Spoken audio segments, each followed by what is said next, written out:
Prepárate a disfrutar del programa Dicen los que saben, conducido por el maestro en desarrollo humano Fernando Rivera Melo, sobre temas de tu interés. ¡Comenzamos!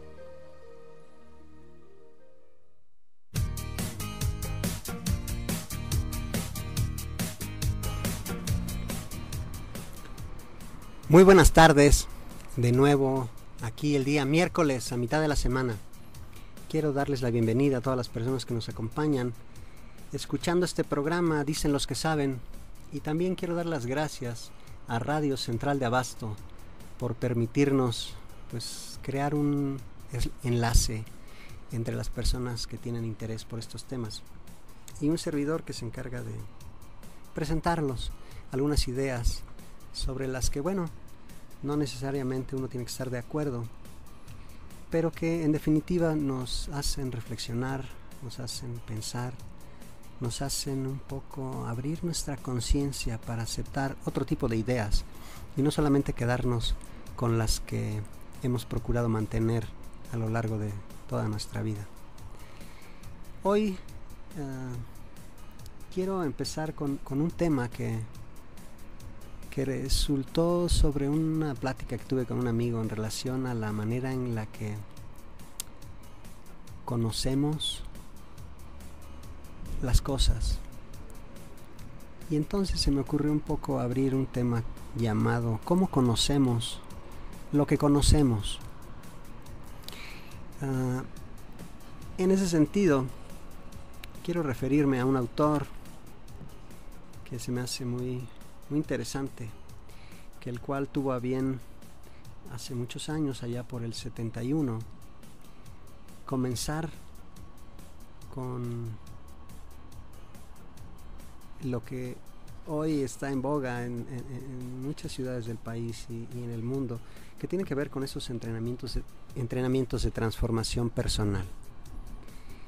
Él es Bernard Ehrhardt, quien fundó allá por 1971 una empresa que se llamaba EAST. Esta empresa EAST, sus siglas lo que querían decir era Seminarios de Entrenamiento Ehrhardt. Él fue uno de los fundadores de esta corriente que hoy por hoy vemos en muchas áreas de las redes sociales y muchos entrenadores han surgido en el paso del tiempo. Basta tan solo entrar a Facebook para encontrarnos cosas como entrenamientos de vida, transformación personal, etcétera, etcétera, etcétera. De hecho, a mí uno de estos entrenamientos fue el detonador que hizo que yo volcara toda mi energía a comenzar por darme la oportunidad de aprender más acerca del ser humano. Él decía que, entre otras cosas, en una entrevista que le hiciera Adelaine Debris, quien después crea un libro muy bonito que se llama 60 horas que transformarán su vida. Y en este libro, ella al momento de entrevistar a él dice, mira, el valor del conocimiento está determinado por la manera en que es conocido. En otras palabras, no solamente lo que sabes, sino cómo lo sabes, es lo que determinará cómo usas lo que sabes. Todo nuestro conocimiento es contenido o sabido por un sistema que dice que las cosas funcionan en la base de estímulo-respuesta.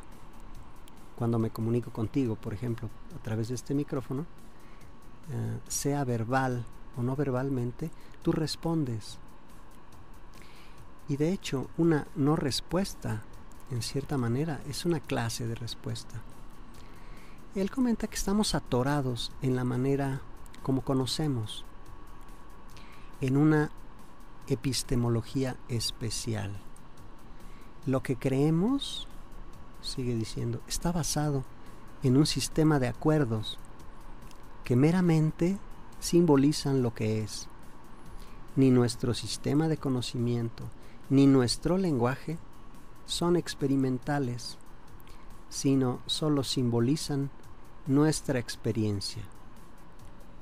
En ese sentido, y abriendo esta idea principal, es cierto que nosotros empezamos a acercarnos a la manera en la que conocemos, y cuando nos preguntamos por los tipos de conocimiento que tenemos y comenzamos a enumerarlos, pues nos percatamos que la lista es muy grande. Comenzamos tal vez por los conocimientos sensibles, los que nos aportan primeramente los sentidos. Por ejemplo, por la vista conocemos las formas, los colores. Por el oído conocemos los sonidos, las armonías. Por el gusto conocemos los sabores y así sucesivamente. Conocemos también el dolor y muchos más datos conocidos a través del cuerpo. Pero también conocemos todo lo que pensamos, deducimos, sintetizamos, estructuramos, imaginamos, organizamos, fantaseamos y creamos. Todos estos conocimientos los hemos ido aprendiendo a lo largo de nuestra vida. Aristóteles, en uno de sus libros, él decía que, él niega la existencia de conocimientos innatos. Él decía que el hombre nace como tabula rasa, y esto significa que al nacer es como si fuera una pintura en blanco, y luego, mediante las experiencias, nuestra mente va formando conceptos con los que identifica y clasifica los elementos de la realidad. No hay nada en nuestra mente, dice Aristóteles, que no haya estado antes en nuestra percepción. En su libro Metafísica, Aristóteles resalta que el ser humano siente placer por el mero acto de conocer, y da como un ejemplo el regocijo que sentimos al apreciar, por ejemplo, un paisaje. Esto es, según él, según este filósofo griego, porque la vista es el principal sentido mediante el cual diferenciamos las cosas. La prueba de la influencia de Aristóteles en la ciencia moderna se puede comprobar fácilmente al apreciar, por ejemplo, cuál es el primer paso del método científico para aquellos que dicen que todo lo que se debe conocer es a través de la ciencia, y si no, no existe. Bueno, pues el primer paso del método científico es la observación. La filosofía, como ves, puede tratar de lo evidente, de lo que damos por supuesto. A veces puede parecer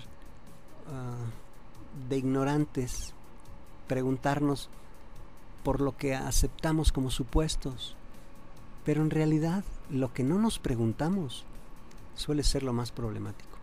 Una de las cosas que la gente da por evidente, por ejemplo, es la existencia del mundo.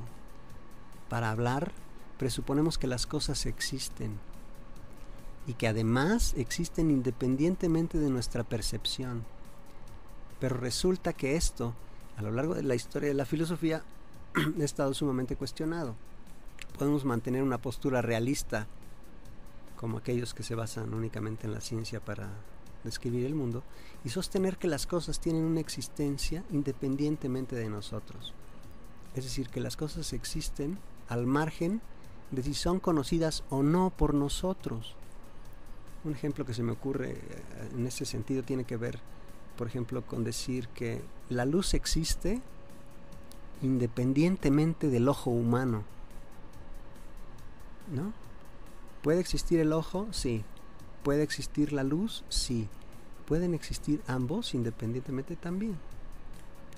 Este es un planteamiento o una tesis de autores como, por ejemplo, Tomás de Aquino, Aristóteles, entre otros, que sostienen, por ejemplo, que las cosas no existen independientemente de ser conocidas, es decir, que son un producto de la mente.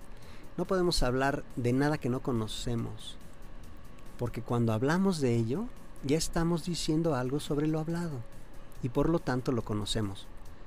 La teoría, claro, es mucho más compleja, pero Cierto es que debido a cuestiones de tiempo y espacio en este momento, pues me he detenido a hacer una explicación muy breve y si quieres muy pobre al respecto.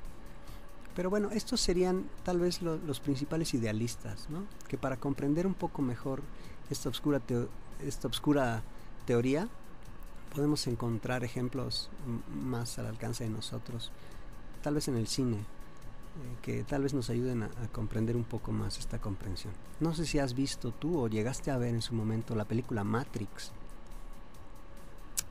Esta película, debo confesarte que a mí me significó un gran significado, valga la redundancia. Fue para mí un parteaguas. Haz de cuenta que yo fui Fernando hasta antes de Matrix y otro Fernando después de Matrix, ¿no? el mundo que aparece o que parece real en esta película es producto de un disco duro, más o menos, ¿no? Aunque no sea un ejemplo exacto, ayuda a entender lo que te quiero exponer. Es decir, ya hay algo previo. A fin de cuentas, lo que aquí se plantea es si el ser fundamenta al conocer o si el conocer fundamenta al ser. Es decir, si conocemos las cosas porque son o si las cosas son porque las conocemos. Esta disyuntiva es una de las bases para elaborar todo un sistema filosófico, claro. Dependiendo de lo que consideremos como correcto, elaboraremos entonces distintos tipos de filosofías. Pero bueno, volviendo un poco a esto que decía Aristóteles, hoy en día sabemos que comenzamos a aprender cosas inclusive desde antes de nacer, fíjate. Intrauterinamente ya se conocen cosas tales como algunos sonidos, pero además de lo que conocemos poco a poco, hay dos conocimientos anteriores a la experiencia que son tiempo y espacio, que se conocen como los a priori del entendimiento. A priori, déjame explicarte, es aquello que se concibe sin que medie una experiencia directa antes de la experiencia. Conocemos algunas cosas a priori del entendimiento. De hecho, siempre sabemos que estamos en algún lugar y en algún tiempo, aunque no pensemos en ello. Y bueno, analizando el conocimiento tal como lo usan y aplican los científicos, los oradores, los filósofos, los políticos y aún en muchos casos el hombre común, encontramos que todos los conocimientos han sido de alguna manera traducidos a pensamiento. Y este está formado por estructuras simples y complejas por las cuales nos referimos a objetos de diversa naturaleza y por las cuales pretendemos alcanzar la verdad. La inteligencia encuentra asimismo los caminos o vías metódicas más adecuadas para obtener y progresar en la captura de la verdad en los diversos campos de las ciencias de la cultura.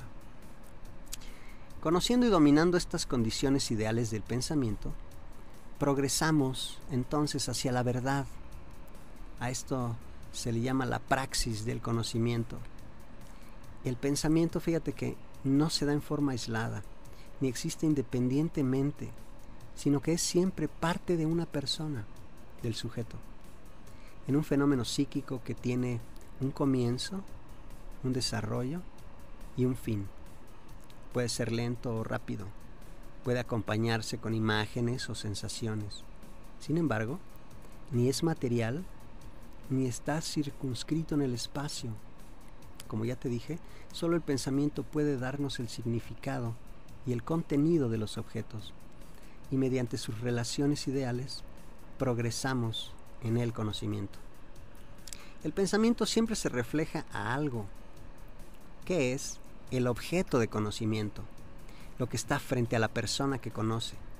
Este objeto puede ser un objeto real, como una mesa, o bien puede ser un objeto como un ideal, como un pensamiento, como la justicia, como Dios.